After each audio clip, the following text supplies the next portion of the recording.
7, 8, ha.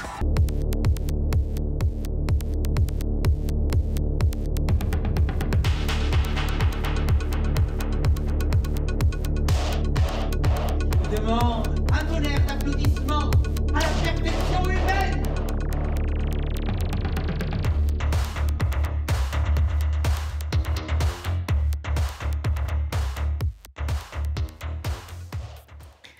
Madonna, Stromae, Christine and the Queens, Catherine Ringer, Olysses ou encore Jean-Paul Gaultier. La liste de ces prestigieuses collaborations est longue au point qu'on la surnomme parfois la chorégraphe des stars. Marion Mottin est l'invitée de ce nouveau numéro de À l'affiche.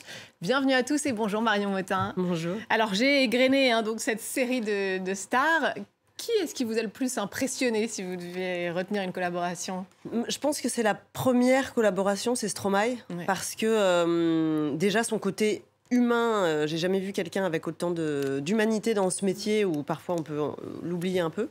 Et ouais, c'est un artiste complet. Moi, il m'a vraiment marqué en termes artistiques et humanité. Ouais, c'est vrai qu'il a un univers extrêmement particulier. Alors Marion Mottin, vous êtes avec nous parce que vous lancez un nouveau défi, j'ai envie de dire, ou pas des moindres. Vous présentez en ce moment et jusqu'au 12 octobre prochain votre dernière création, The Last Call, qui se joue à l'Opéra Garnier. Alors l'Opéra Garnier, évidemment, c'est en quelque sorte le temple de la danse classique ici en France. On imagine la pression qu'il devait y avoir le 23 septembre. Pas du tout. Pas du tout. Je vois pas de quoi vous parlez. Non, mais plus sérieusement, ça représente quoi pour vous de produire cette nouvelle création à cet endroit-là? C'est une reconnaissance, une sorte de consécration, même si c'est pas forcément mon milieu, la danse classique, mais c'est l'Opéra de Paris. En fait, c'est un rêve absolu. Donc, ouais, c'est une belle reconnaissance. Donc le 23 septembre, on avait un peu les... Complètement. Bon, alors The Last Call, c'est jusqu'au 12 octobre à l'Opéra Garnier. Donc vous l'avez compris, on va tout de suite regarder ce que ça donne en images.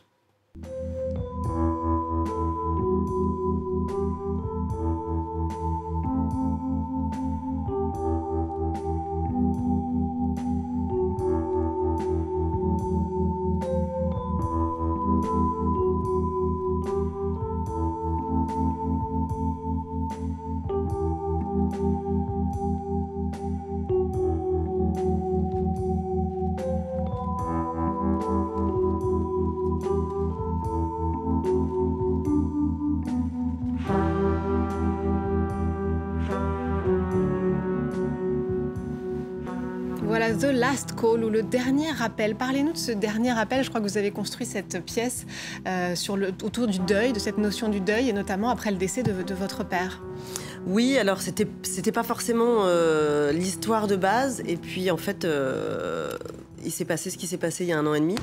Et j'ai voulu vraiment lui rendre hommage parce que c'était un de mes plus grands fans, mon père. Et j'avais envie de le mettre sur le plateau de l'Opéra Garnier. Et en même temps, c'est un message, c'est un sujet, un propos qui est universel parce qu'on perd tous des êtres chers au cours de la vie. Et le questionnement sur la mort, sur l'acceptation, sur toutes ces étapes qu'on passe. En fait, il y a un vrai cheminement pendant les étapes du deuil. On passe vraiment par des stades et des émotions écrites, en tout cas. Ouais, j'avais envie d'en parler, mais plus comme dans une fiction. En une évocation. Ouais. Alors, vous avez choisi, je crois, 16 profils parmi les 154 danseurs de l'opéra du ballet de l'Opéra de Paris, qui ont donc évidemment cet univers extrêmement classique. Mais vous le disiez, vous, c'est pas tout à fait là d'où vous venez. Vous venez justement du hip-hop. Et je crois même qu'à la base, la danse classique, ça vous ennuyait un peu. C'est pas que ça m'ennuyait, parce que j'adore la musique classique, c'est que je correspondais pas forcément au code. C'est vrai que j'avais beaucoup d'énergie et que je suis pas quelqu'un qu'on cadre. Voilà, et je suis un petit peu un animal sauvage depuis que je suis petite. Donc, en fait, j'arrivais pas à me canaliser, j'arrivais pas à me calmer. Ma prof avait le dos tourné, je faisais un grand écart américain. Mais c'est drôle parce que là, ce travail me permet de renouer avec la danse classique et de m'y intéresser et de m'y intéresser de nouveau. Et dans ces profils de danseurs très, très classiques, vous avez essayé d'aller chercher peut-être un côté un petit peu moins discipline et classique ou pas du tout ? Non, c'est des danseurs qui viennent du classique et qui sont là pour ça. Après, évidemment, la collaboration, je tiens à mettre en valeur leur personnalité. Et je trouve que sur scène, ce que j'aime, c'est que quand je regarde la pièce, je vois mes 16 danseurs, je vois les 16 personnalités. Et c'est ça qui est intéressant vraiment pour moi. Et leur individualité. Ouais. Alors, je voudrais quand même qu'on le souligne, parce que The Last Call est présenté aux côtés de 2 autres pièces. Il y a Horizon de Chi Chin, j'espère que je prononce bien le nom de cette chorégraphe chinoise, The Seasons Canon aussi de Crystal Pite, 2 femmes, donc une rentrée 100% féminine. C'est pas tout à fait le cas dans le monde de la chorégraphie. Hein. J'ai relevé ce chiffre en préparant l'émission. 3 centres chorégraphiques nationaux sur 19 en France seulement sont avec une femme à leur tête. Il y a du travail à faire, vous qui êtes chorégraphe dans ce monde-là, autour de la parité? Oui, après, je pense qu'il y a du travail à faire en général autour du leadership et de la femme. Je crois que c'est pas encore quelque chose de très établi. Et, donc, on a du travail.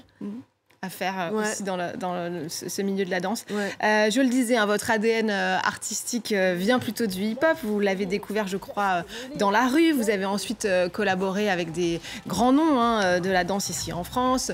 On peut citer Biancali, on peut citer Angelin Prel-Jocage. Il y en a bien d'autres. Vous avez aussi intégré donc la troupe de Madonna en 2012. Elle est sympa, Madonna? Elle est adorable. C'est vrai? Ouais, vraiment. Ah, donc c'est à avec ses danseurs, elle est géniale. Elle fait pas peur. Non. Bon, bah, très bien.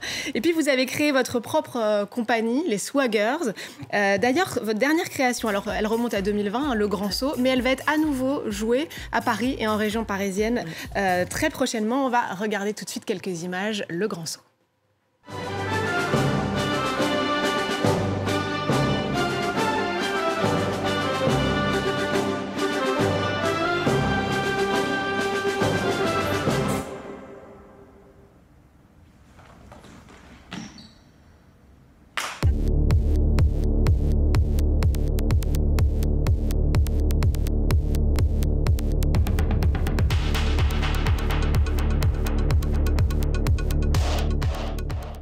Le Grand Saut, chorégraphié par Marion Motin, avec ce jeu de mots sur le mot saut. Alors, c'est l'histoire d'une compétition de natation qui tourne mal. Comment est-ce que vous avez imaginé cette pièce-là ?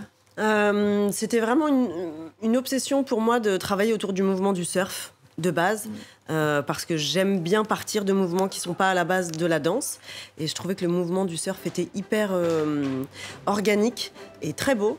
Et puis j'avais envie, j'habite à la mer, en Basse-Normandie, et j'avais envie d'installer ce cadre de la mer pour parler du leadership.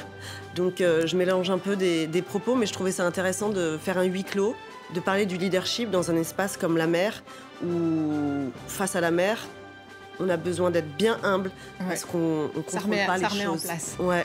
Mais c'est intéressant ce que vous dites sur le mouvement du surf, parce que je crois que pour vous, cette inspiration, vous la trouvez vraiment dans tous les mouvements, même sur un vol d'oiseau, des mains qui applaudissent, enfin, tout est danse pour vous. La danse, elle est partout, c'est de l'expression corporelle, donc on a des corps qui s'expriment, et effectivement, on peut voir de la danse partout pour moi.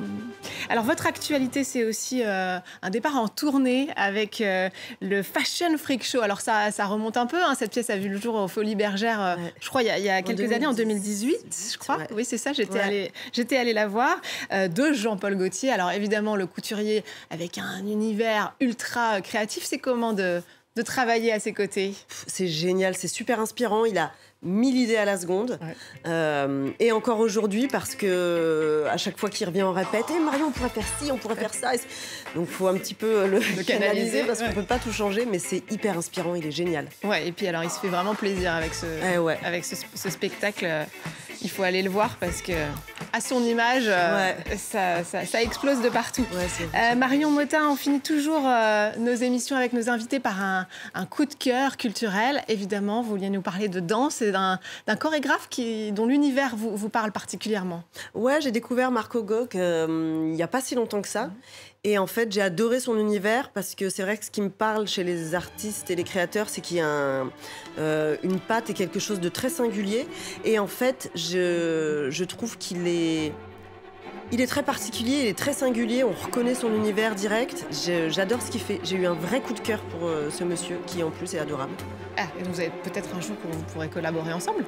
Eh bien, il m'a permis de travailler à l'Opéra de Munich il n'y a pas longtemps parce qu'il était parrain de l'événement. Et voilà, des nouvelles pistes qui s'ouvrent encore une fois. Super. Merci beaucoup, Merci. Marion Mottin, d'être venue nous parler de votre travail et notamment évidemment de The Last Call qui est à voir jusqu'au 12 octobre prochain à l'Opéra Garnier. Et puis le Grand Saut, ce sera les 24 et 25 novembre à la Maison des Arts et de la Culture de Créteil et les 12, 13 et 14 décembre à la Scala, ici à Paris. Merci encore d'être passé nous voir et merci à vous de nous avoir suivis. N'oubliez pas de nous retrouver sur france24.com ainsi que sur tous nos réseaux sociaux. On va se quitter donc avec des images de I Love You Ghost du chorégraphe allemand Marco Gauck, en ce moment en tournée. Je vous laisse découvrir et vous dis à très vite.